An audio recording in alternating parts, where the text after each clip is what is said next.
Hey Spike, I'm going to start out saying thank you very much for your comments. I appreciate what you had to say, even though, like you, maybe I'm not total agreement with all you had to say, but that's neither here nor there.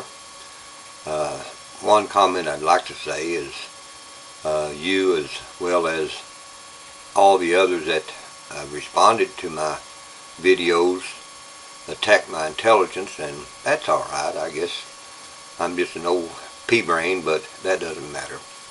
I guess one of the good things is we can appreciate the freedom of speech and expression, part of our constitutional rights, and the things you had to say, they were valid points to a degree. But as I've told so many of the other individuals, if you're looking at a scientific approach or anything of this nature, why don't you do like the scientists? Now, I'm saying this humbly and meekly. I'm not attacking you, so please don't take it that way. But why don't you take a scientific approach and evaluate all the information you have before coming to a final conclusion on your thoughts? If you had reviewed more of my videos than just the one, you would have seen I wasn't really attacking the atheist or the non-believers.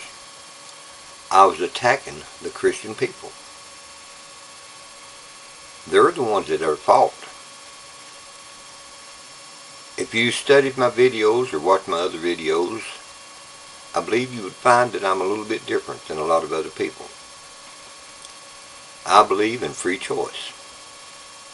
We have the right to choose how we want to live, where we want to live it, and everything else.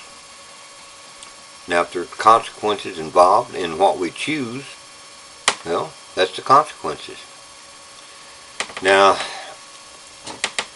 I'm not going to go into a lot of detail here, but you asked me a question about how I can prove God without using the Bible.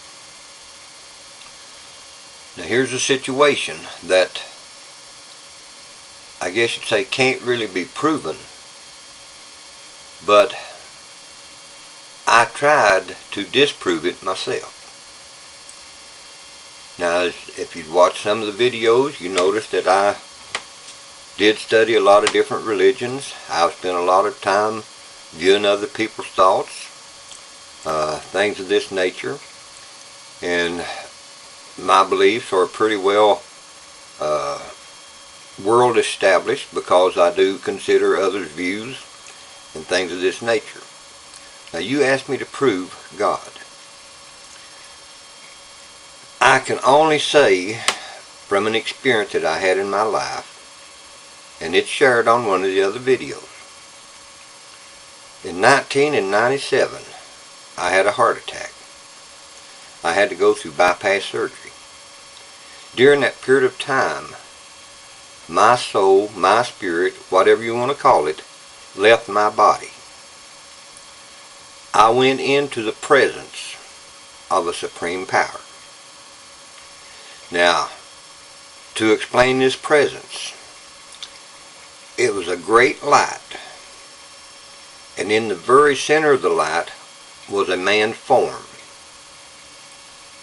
Now, within this light, it wasn't just radiating from that individual, but my own energy, or whatever you want to call it, was combined with that and was flowing out as well. Now, during this period of time, I experienced a lot of different things. And like I said, I've shared it in the past, and I'm not going to do it now.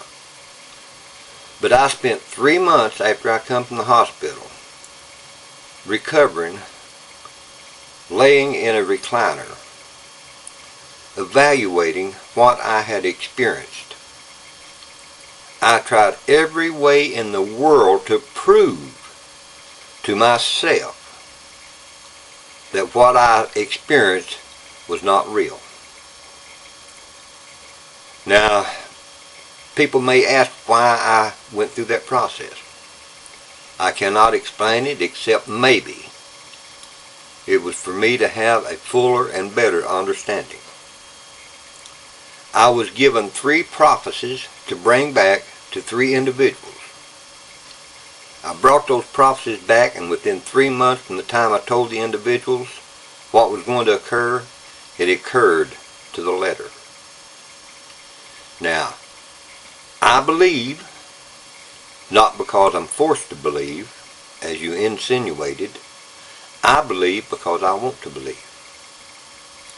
I have approached the non-believers' attitudes in the past.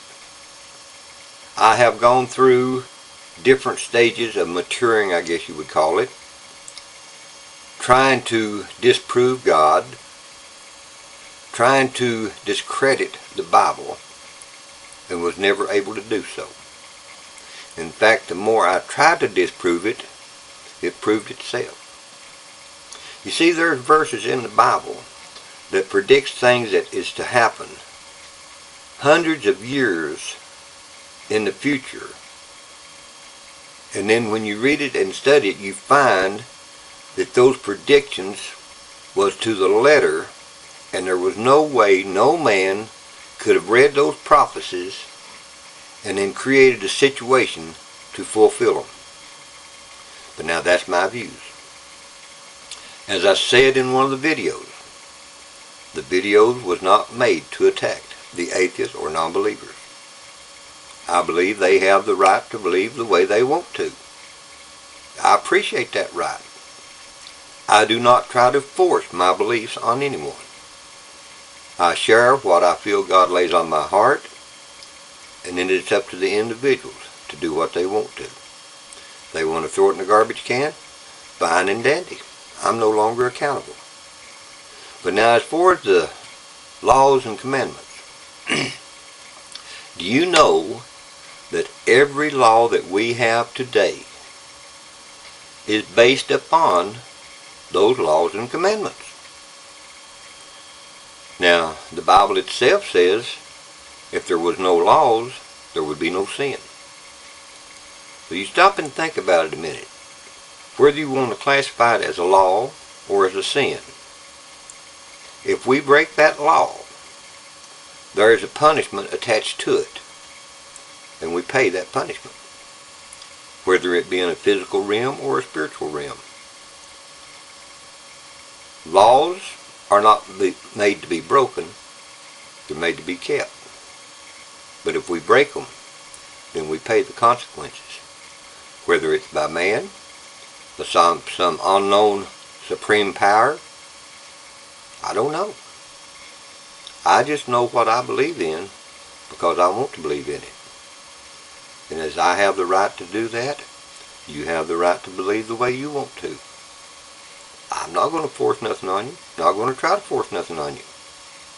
I just share what God lays on my heart. It's up to you to do the rest. Again, I appreciate what you shared with me, buddy. And as I said, I'm not going to take no personal attacks against you because that's not my place. But I thank you for your response, and I hope you're the best. God bless you.